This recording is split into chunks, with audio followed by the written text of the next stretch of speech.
क्या आत्मा केवल शरीर को छोड़कर विलीन हो जाती है या वह किसी अदृश्य संसार की यात्रा करती है?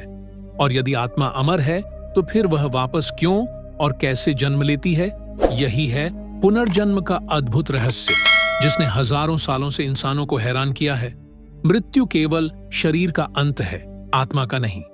गीता में भगवान श्री कृष्ण ने स्पष्ट कहा है कि आत्मा न तो जल से भीगती है, न अग्नि से जलती है, न शस्त्र से काटी जा सकती है और न ही वायु से सुखाई जा सकती है।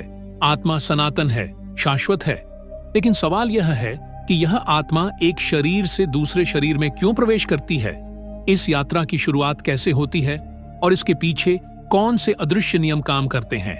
यही पुनर्जन्म का आधार है। जब किसी इंसान का शरीर धरती पर अपना कार्य पूरा कर लेता है और मृत्यु आती है तो शरीर पंचतत्व में विलीन हो जाता है, लेकिन आत्मा उसके साथ समाप्त नहीं होती। आत्मा तो चेतना का वह अंश है जो परम चेतना से जुड़ा है। मृत्यु के बाद यह आत्मा अपने कर्मों के बोझ के साथ एक अदृश्य यात्रा पर निकलती है।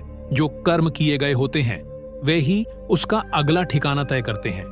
यही कारण है कि पुनर्जन्म का आधार कर्म माना गया है। ऋग्वेद से लेकर उपनिषद तक हर जगह पुनर्जन्म की चर्चा हुई है। यह विचार केवल भारतीय दर्शन तक सीमित नहीं है, बल्कि प्राचीन यूनानी दार्शनिक प्लेटो और पाइथागोरस ने भी आत्मा के पुनर्जन्म पर अपने विचार रखे थे। मिस्र की सभ्यता हो या तिब्बती बौद्ध धर्म, हर जगह आत्मा के पुनर्जन्म का उल्लेख मिलता है। जब आत्मा शरीर छोड़ती है तो वह सबसे पहले सूक्ष्म लोक की यात्रा करती है, जिसे हम भौतिक आंखों से नहीं देख सकते। यहाँ उसके कर्मों का मूल्यांकन होता है। अच्छे कर्म उसे ऊंचे लोकों की ओर ले जाते हैं, बुरे कर्म उसे निचले लोकों की ओर धकेलते हैं। और फिर जब सही समय आता है तो वह आत्मा नए शरीर की तलाश करती है। यह नया शरीर उसे केवल संयोग से नहीं मिलता, बल्कि उसके पिछले कर्म ही तय करते हैं कि वह किस घर, किस परिवार और किस परिस्थिति में जन्म लेगी।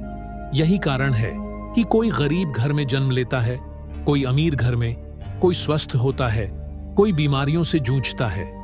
आत्मा अपने अधूरे कर्मों और अधूरी इच्छाओं को पूरा करने के लिए पुनः धरती पर आती है।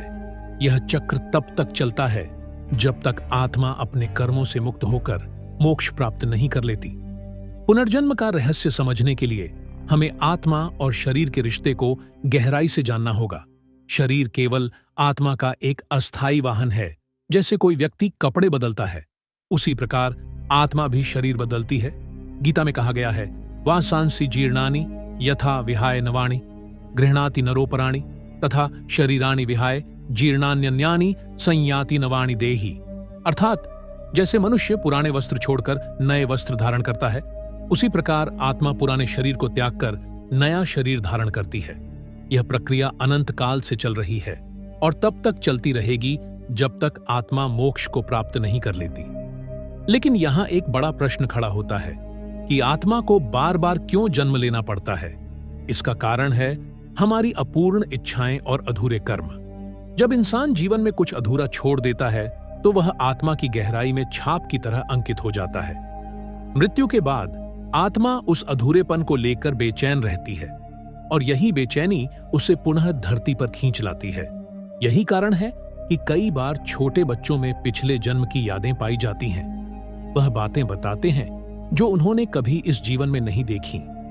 वैज्ञानिक भी कई बार इन घटनाओं की पुष्टि कर चुके हैं। जैसे भारत के राजस्थान, उत्तर प्रदेश और मध्य प्रदेश से सैकड़ों केस सामने आए हैं, जहां बच्चे अपने पिछले जन्म के घर, परिवार और यहां तक कि मौत का कारण तक सही बता चुके हैं। डॉक्टर इयान स्टीवेंसन जैसे विदेशी शोधकर्ताओं ने 2000 से अधिक ऐसे मामलों का अध्ययन किया और पाया कि पुनर्जन्म केवल धार्मिक आस्था नहीं, बल्कि एक गहरी वास्तविकता है। जब आत्मा मृत्यु के बाद सूक्ष्म लोक में पहुंचती है तो वहां उसके कर्मों का एक अदृश्य खाता खुलता है। यह खाता सिर्फ इस जन्म के कर्मों का नहीं, बल्कि अनगिनत जन्मों का होता है। इस खाते को ही कर्म का लेखा जोखा कहा जाता है।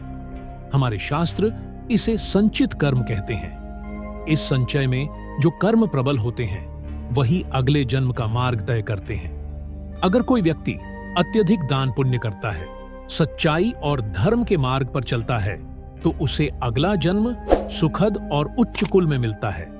लेकिन यदि कोई व्यक्ति पाप करता है, दूसरों को कष्ट पहुंचाता है, अधर्म करता है, तो उसकी आत्मा को अगले जन्म में कठिन परिस्थितियों का सामना करना पड़ता है। यही कारण है कि पुनर्जन्म को ईश्वर का सबसे न्यायपूर्ण नियम कहा गया है, क्योंकि यह हमें हमारे ही कर्मों का फल देता है। कोई अन्य न्यायाधीश या अदालत इतनी सटीकता से न्याय नहीं कर सकती जितना कर्मों का नियम कर सकता है। यही नहीं, आत्मा का अगला जन्म केवल भौतिक शरीर तक सीमित नहीं है। कई बार आत्मा पशु पक्षियों, कीट पतंगों या अन्य योनियों में भी जन्म लेती है। गीता और पुराणों में 84 लाख योनियों का वर्णन किया गया है, जिनमें आत्मा बार बार जन्म लेकर अपने कर्मों का फल भोगती है, जब तक कि वह मानवीय जन्म में आकर आत्म साक्षात्कार की ओर अग्रसर न हो। मनुष्य जन्म को शास्त्रों में सर्वोच्च माना गया है, क्योंकि केवल मनुष्य ही आत्मा की मुक्ति के मार्ग पर चल सकता है। पशु पक्षी केवल अपने स्वभाव के अनुसार कर्म करते हैं, लेकिन मनुष्य के पास विवेक है, निर्णय लेने की शक्ति है। इसलिए पुनर्जन्म का अंतिम लक्ष्य यही है कि आत्मा इस चक्र से निकलकर परमात्मा में विलीन हो जाए। जब हम पुनर्जन्म के रहस्य में और गहराई से प्रवेश करते हैं, तो हमें यह समझना पड़ता है कि आत्मा केवल जन्म और मृत्यु के चक्र में बंधी हुई कोई कैदी नहीं है, बल्कि यह उसकी अपनी ही इच्छाओं, आसक्तियों और कर्मों की वजह से इस संसार में बार बार खींचती चली आती है। यह संसार एक विशाल रंगमंच है और आत्मा इसमें विभिन्न किरदार निभाने आती है। हर जन्म में वह नया रूप, नया परिवार और नई परिस्थितियां पाती है, लेकिन उसके भीतर जो संस्कार, आदतें और छिपी हुई स्मृतियां होती हैं, वे उसके व्यक्तित्व को गढ़ती हैं। यही कारण है कि दो जुड़वां बच्चे एक ही घर में पैदा होते हैं, लेकिन उनका स्वभाव, उनका भाग्य और उनकी सोच अलग अलग होती है, क्योंकि वे अपने अपने पिछले जन्मों के संस्कार साथ लेकर आए होते हैं। यही पुनर्जन्म की गूढ़ सच्चाई है। जब कोई आत्मा मृत्यु के बाद सूक्ष्म लोक में पहुंचती है, तो वहां उसका सामना यमदूतों और यमराज से बताया जाता है। गरुड़ पुराण में इसका विस्तृत वर्णन मिलता है कि किस प्रकार मृत्यु के बाद आत्मा को 12 दिन तक कई प्रकार की यात्राएं करनी पड़ती हैं। उसे अपने जीवन के कर्म दिखाए जाते हैं और फिर उसे उचित स्थान पर भेजा जाता है। यही स्थान स्वर्ग, नरक या अन्य लोक हो सकते हैं।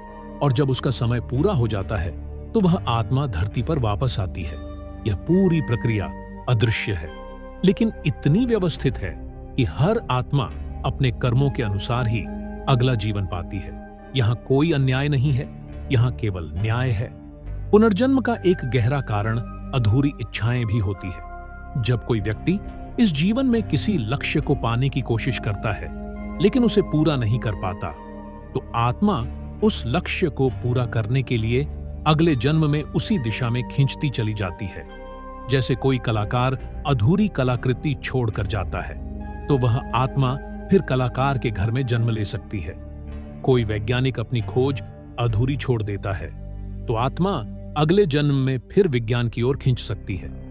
यही कारण है कि कई बार छोटे बच्चों में असाधारण प्रतिभाएं देखी जाती हैं। कोई बच्चा बिना सीखे ही संगीत बजाने लगता है, कोई गणित में विलक्षण हो जाता है, कोई कई भाषाएं बोलने लगता है। ये सब पिछले जन्म के संस्कार हैं जो उसके साथ आए होते हैं। वैज्ञानिक रूप से भी कई रिसर्च यह साबित करती हैं कि पुनर्जन्म केवल कल्पना नहीं है। अमेरिका के डॉ. इयान स्टीवेंसन ने जिन मामलों का अध्ययन किया, उनमें बच्चों ने न केवल अपने पिछले जन्मों की बातें बताईं, बल्कि जिन स्थानों, घरों और घटनाओं का उल्लेख किया, वे वास्तविक निकली। इन बच्चों ने अपने पुराने परिवारों को पहचान लिया और यहां तक कि अपनी मृत्यु का कारण भी बताया, जो पूरी तरह सही साबित हुआ। ऐसे हजारों मामले यह संकेत देते हैं कि आत्मा का पुनर्जन्म वास्तविक है, केवल धार्मिक विश्वास नहीं।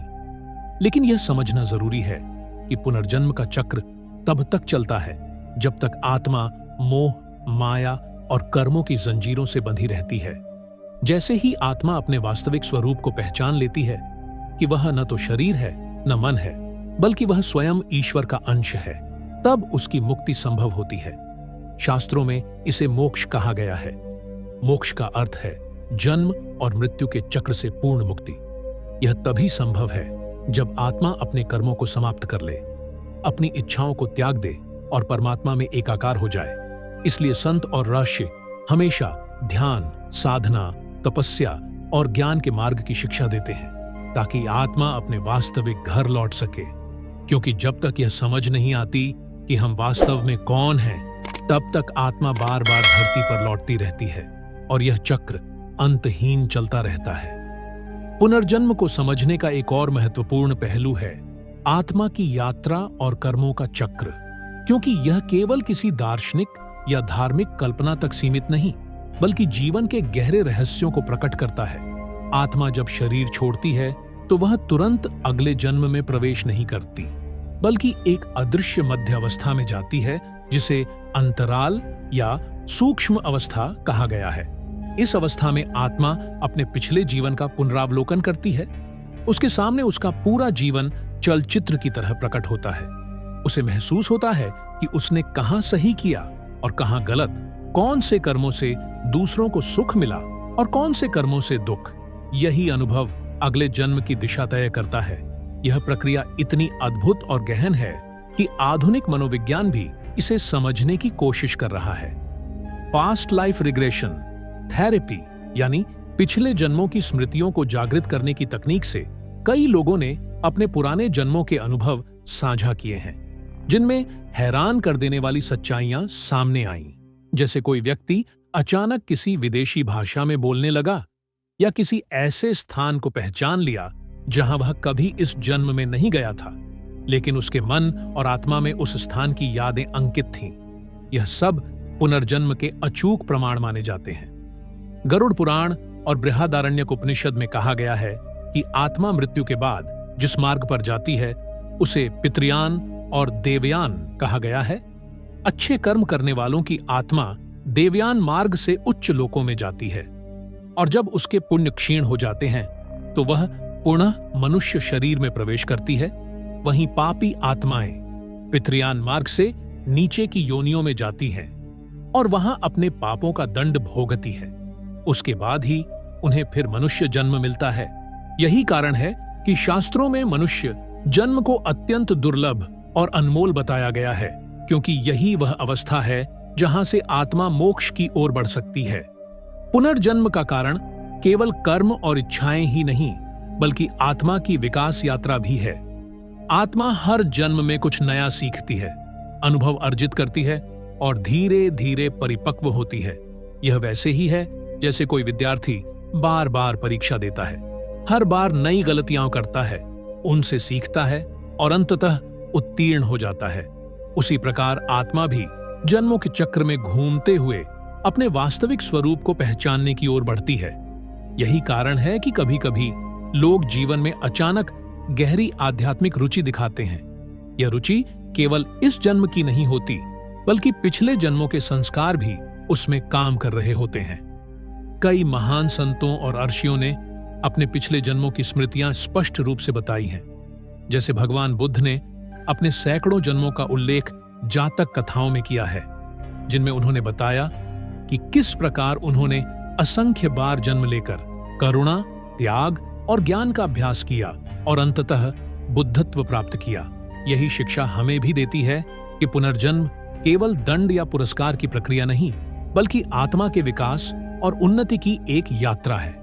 इस यात्रा का अंतिम लक्ष्य परमात्मा से मिलन है, और जब तक यह मिलन नहीं होता तब तक आत्मा इस संसार में बार बार लौटती रहती है। पुनर्जन्म की इस गहन प्रक्रिया को समझने के लिए हमें केवल धर्म ग्रंथों और कथाओं पर ही नहीं, बल्कि जीवन के अनुभवों पर भी ध्यान देना होगा, क्योंकि हर इंसान के भीतर कहीं ना कहीं पुनर्जन्म का अनुभव छिपा होता है। कभी आपने सोचा है कि कुछ लोग किसी नए स्थान पर पहुंचते ही अचानक कहते हैं कि यह जगह मुझे जानी पहचानी लग रही है, या किसी अनजान इंसान से पहली बार मिलते ही ऐसा लगता है जैसे वह पुराना परिचित हो। यह सब केवल संयोग नहीं, बल्कि आत्मा की स्मृतियों की गूंज है। आत्मा अपने पिछले जन्मों की गहरी छाप साथ लेकर आती है, जो कभी कभी वर्तमान जीवन में अनायास प्रकट हो जाती है। यही कारण है कि छोटे बच्चों में अचानक अजीब आदतें डर या कौशल दिखाई देते हैं, ये सब उनके पिछले जन्म के अनुभवों के चिन्ह होते हैं। शास्त्रों में कहा गया है कि आत्मा के साथ उसका सूक्ष्म शरीर यानी मन, बुद्धि और अहंकार भी अगले जन्म में जाता है। यही सूक्ष्म शरीर पिछले जन्म की प्रवृत्तियों और संस्कारों को ढोता है और वही व्यक्ति के स्वभाव और कर्मों को प्रभावित करता है। पुनर्जन्म का रहस्य यह भी बताता है कि जीवन में हमें जो सुख दुख मिलते हैं वे केवल वर्तमान कर्मों का परिणाम नहीं, बल्कि पिछले जन्मों का संचित फल भी है। जब किसी निर्दोष इंसान पर अचानक कोई आपदा आती है तो लोग पूछते हैं कि आखिर उसने क्या गलत किया। ऐसे में पुनर्जन्म और कर्म का सिद्धांत ही सबसे सटीक उत्तर देता है कि यह सब पिछले जन्म के अधूरे कर्मों का परिणाम है। यही कारण है कि भारतीय दर्शन में पुनर्जन्म को ईश्वर का न्याय माना गया है, क्योंकि यहां कोई पक्षपात नहीं। हर आत्मा अपने ही कर्मों का फल भोगती है। लेकिन प्रश्न यह उठता है कि अगर आत्मा बार बार जन्म लेती है तो उसका अंतिम लक्ष्य क्या है? क्या वह हमेशा इसी चक्र में फंसी रहती है? उत्तर है नहीं। आत्मा का उद्देश्य केवल बार बार जन्म लेना नहीं, बल्कि अंततः मोक्ष प्राप्त करना है। पुनर्जन्म तब तक चलता है जब तक आत्मा अपने सारे आरण और सारे कर्म पूरे नहीं कर लेती। जब आत्मा को यह बोध हो जाता है कि वह वास्तव में परमात्मा का अंश है, तब वह संसार के बंधनों से मुक्त हो जाती है। यही मोक्ष है। यह समझना भी जरूरी है कि मोक्ष केवल मृत्यु के बाद की अवस्था नहीं, बल्कि जीवन में ही प्राप्त किया जा सकता है। जब इंसान अपने कर्मों को निष्काम भाव से करता है, जब वह आसक्ति और अहंकार को त्याग देता है और जब वह ईश्वर में अटूट भक्ति और ध्यान लगाता है, तब वह धीरे धीरे जन्म और मृत्यु के चक्र से ऊपर उठने लगता है। योग, ध्यान और साधना इसी कारण बनाए गए ताकि आत्मा अपने वास्तविक स्वरूप को पहचान सके। महर्षि पतंजलि के योग सूत्र से लेकर अद्वैत वेदांत तक सब यही सिखाते हैं कि आत्मा और परमात्मा अलग नहीं, बल्कि एक ही है। लेकिन अज्ञान के कारण आत्मा इस चक्र में बंधी रहती है। पुनर्जन्म का रहस्य हमें यह भी सिखाता है कि जीवन में हर घटना का एक कारण है। कुछ भी व्यर्थ या आकस्मिक नहीं होता, चाहे वह दुख हो या सुख, सफलता हो या असफलता, सब आत्मा की यात्रा का हिस्सा है। और जब इंसान इस सत्य को समझ लेता है तो उसके जीवन की दिशा बदल जाती है। वह शिकायत करना छोड़ देता है और जीवन को एक अवसर के रूप में देखने लगता है। अवसर अपने अधूरेपन को पूरा करने का, अपने कर्मों को सुधारने का और अंततः परम सत्य तक पहुंचने का। जब हम पुनर्जन्म के इस अद्भुत रहस्य को अंतिम स्तर तक समझने की कोशिश करते हैं तो यह साफ हो जाता है कि यह केवल एक धार्मिक विश्वास या दार्शनिक कल्पना नहीं, बल्कि आत्मा की वास्तविक यात्रा का शाश्वत सत्य है। यह सत्य हमें यह सिखाता है कि हर जन्म केवल एक अध्याय है और आत्मा का वास्तविक जीवन अनगिनत जन्मों में फैला हुआ है। हर जन्म एक अवसर है, एक सीख है और एक परीक्षा है, और यही परीक्षाएं आत्मा को परिपक्व बनाती है। पुनर्जन्म के बिना इस संसार में न्याय संभव ही नहीं होता, क्योंकि एक ही जन्म में कोई अमीर तो कोई गरीब, कोई स्वस्थ तो कोई बीमार, कोई सफल तो कोई असफल क्यों होता है? इसका उत्तर केवल पुनर्जन्म और कर्म का सिद्धांत ही दे सकता है। यही कारण है कि भारतीय दर्शन में कहा गया है कि आत्मा अपने कर्मों के अनुसार जन्म लेती है। जो बीज बोए जाते हैं वही फल बनकर सामने आते हैं। अगर वर्तमान जीवन में हमें कुछ अधूरा लगता है तो संभव है कि वह किसी पिछले जन्म की अधूरी कहानी का हिस्सा हो, जिसे आत्मा अब पूरा करने आई हो। और अगर इस जीवन में भी आत्मा अधूरी रह जाती है तो वह अगले जन्म में फिर लौट आती है। यही चक्र चलता रहता है। पुनर्जन्म का अंतिम उद्देश्य आत्मा को बार बार जन्म लेने से मुक्त कराना है, और यह तभी संभव है जब आत्मा मोक्ष प्राप्त करे।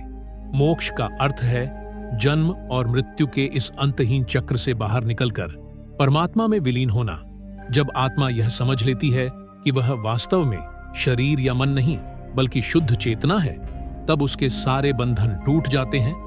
तभी वह पुनर्जन्म की आवश्यकता से मुक्त हो जाती है।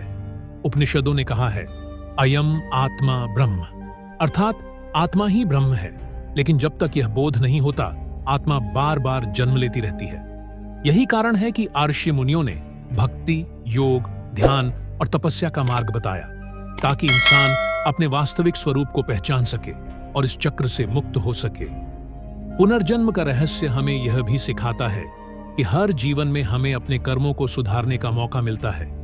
हमें अपने भीतर की करुणा, दया, प्रेम और सत्य को बढ़ाने का अवसर मिलता है। अगर हम इसे समझ लें तो जीवन का हर क्षण मूल्यवान हो जाएगा। हम शिकायत और दुख में उलझे रहने की बजाय हर परिस्थिति को एक शिक्षा मानेंगे, क्योंकि हर शिक्षा हमें मोक्ष की ओर ले जाती है। यही कारण है कि पुनर्जन्म का सिद्धांत न केवल भय पैदा करता है, बल्कि हमें प्रेरणा भी देता है कि हम अपने जीवन को सार्थक बनाएं, क्योंकि जैसा हम करेंगे वैसा ही हमें अगले जन्म में मिलेगा। और अंततः यही कहा जा सकता है कि आत्मा अमर है, शरीर नश्वर है, कर्म ही उसका साथी है और मोक्ष उसका अंतिम लक्ष्य है। जब तक यह लक्ष्य प्राप्त नहीं होता, आत्मा पुनर्जन्म के इस रहस्यमय चक्र में बार बार आती रहती है। ये था पुनर्जन्म का रहस्य। और ऐसे ही अद्भुत रहस्यों को जानने के लिए हमारे चैनल को लाइक करें, सब्सक्राइब करें और शेयर करें। धन्यवाद।